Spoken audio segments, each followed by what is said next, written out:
Hello and welcome back to the channel. You have two sentences on your screen. I'm cooking dinner. Cooking is my passion.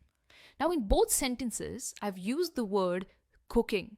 But do both the sentences have the same meaning and the same use? Think about it. Absolutely not.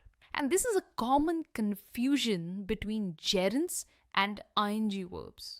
In the first sentence, cooking is a verb, present continuous tense, an action happening continuously. And in the second sentence, cooking is a gerund. It acts like the subject of the sentence, just like a noun.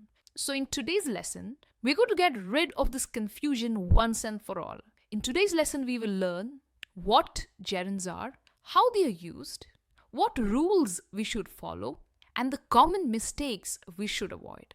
I'm Ananya and you're watching Let's Talk. Let's get started. To start with, what are gerunds? A gerund is a combination of verb plus ing, but it functions like a noun in the sentence. Remember, a gerund looks like a verb but behaves like a noun. Example, swimming is good for health. Here, swimming is made from the base verb swim plus ing. But in this sentence, swimming is an activity. It's the subject of the sentence. It means swimming is playing the role of a noun. In short, swimming is good for health. Here's another example. Reading keeps your mind sharp. Now, reading is an activity, but here it works as a subject. So the meaning is regular reading keeps your mind sharp and focused. Here are some more examples. Listening to music relaxes me. Now here again, listening is an activity. There is no action happening right now. Here, listening acts as a noun. So listening to music relaxes me. Learning new skills is important. Again here, learning is the subject of the sentence. I hope that was clear. Now let's understand where exactly do we use gerunds. Now we use gerunds in 5 common situations. The first one, gerunds as the subject of the sentence. We already saw this use. Here are some examples. Dancing makes me happy. Now dancing is an activity and it is the subject of the sentence. Reading improves your vocabulary. Again, reading is working as a subject in this sentence. So in both these sentences, dancing and reading are not verbs. There is no action happening in these sentences. They are gerunds. They are verb plus ing acting like subjects. The second situation where we use gerunds are after prepositions. Now after a preposition, we always use a gerund. It means we use a verb plus the ing form. For example, I am good at singing. Now in this sentence, at is a preposition, and after that we've used singing, which is a gerund. She's afraid of falling. This means she's afraid of failure. Now again here, of is a preposition, and after that comes falling, which is a gerund and not a verb. So remember, after a preposition, we always use the ing form of the verb, but not as a verb, but as a gerund. Now if you say, I'm good at sing, this is wrong. You must always say, I'm good at singing. Alright, let's move on to the next use of gerunds. We use gerunds after certain verbs. Now after certain verbs such as enjoy, avoid, finish, suggest, keep, mind, consider, after all these words, the next word that follows is a gerund. It means it's a verb plus the ing form. Here are some examples. I enjoy dancing at weddings. So here, after enjoy, we have used dancing, which is a gerund.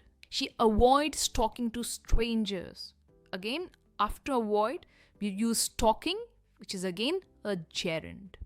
I finished cleaning the house before dinner. This means I completed cleaning the house before dinner. Again, finished is a verb, and the word that follows after that, which is cleaning, is a gerund. I suggest taking a break. This means I recommend that we take a break. Again, suggest is a verb, and the word that follows after that is taking, is a gerund. He keeps asking silly questions. Again, keeps is a verb and asking is a gerund. Do you mind opening the window? This means, will you open the window? Again here, mind is a verb and opening is a gerund. I'm considering joining the new course. This means I'm thinking about joining the new course. Considering, that is to consider, is a verb and joining is a gerund. So did you see, after certain verbs, we use the verb plus the ing form, but we use it as a gerund. Alright, let's move on to the fourth use of gerunds. We use gerunds after certain expressions or phrases. Now, after certain expressions and phrases such as be busy, it's no use, can't help, look forward to, after such phrases, we always use a gerund. Take a look at these examples. We were busy cleaning the house all day. Now, busy is a verb, and after that, the ing word is a gerund. That's cleaning. It's no use arguing with him. So, after the short phrase no use, we've used arguing, which is a gerund. I can't help laughing at the joke. Again, after can't help, we've used laughing, which is a gerund. I look forward to meeting you soon. Now, this is a common mistake what people make. People say, I look forward to meet you. That's wrong. After look forward to, you will always use the ing form, which is meeting, and meeting is a gerund. Always and always keep this in mind. Alright, let's move on to the last situation where we use gerunds. We use gerunds as objects after verb plus preposition. And the structure looks something like this. We use the verb plus preposition plus gerund. So if in your sentence you have a verb plus preposition, then after that you're going to always and always use a gerund. For example, she is interested in learning English. Now, interested is a verb, in is a preposition, and the word that follows that is learning, which is a gerund. He apologized for being late. Again, apologized is a verb, for is a preposition, and immediately after that we used being, which is a gerund. I'm thinking of going to Goa. Thinking is a verb, of is a preposition, and going here is a gerund and not a verb. He's afraid of speaking in public. Now, can you try? Can you let me know in the comments, in this sentence, what's the verb, preposition, and gerund? Drop your answers in the comments. Alright, now let's solve a common confusion what people have. When to use gerunds and when to use ing verb, that is the continuous tense. Now, this is the common confusion what people have, and you should not get confused with them. See, it's pretty simple. We use ing verbs, that is the verb form, only when there is a continuous action. It means we use it in continuous tense. For example, I am cooking dinner. Now here cooking is a verb because the action is ongoing. And gerunds are used as a subject or object of a sentence. For example, cooking is my passion. Now here cooking is a noun and it behaves like a noun. It's not a verb. I hope now your confusion is permanently solved. Alright, now it's quiz time. Let's test your understanding. You have 2 questions on your screen and there are 4 options. You have to choose the right option and fill it in the blank. You can pause the video here or take a screenshot and drop your answers in the comments.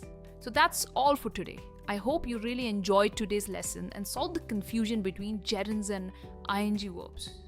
I will see you soon with another interesting lesson. Until then, keep learning and keep practicing English. Bye for now.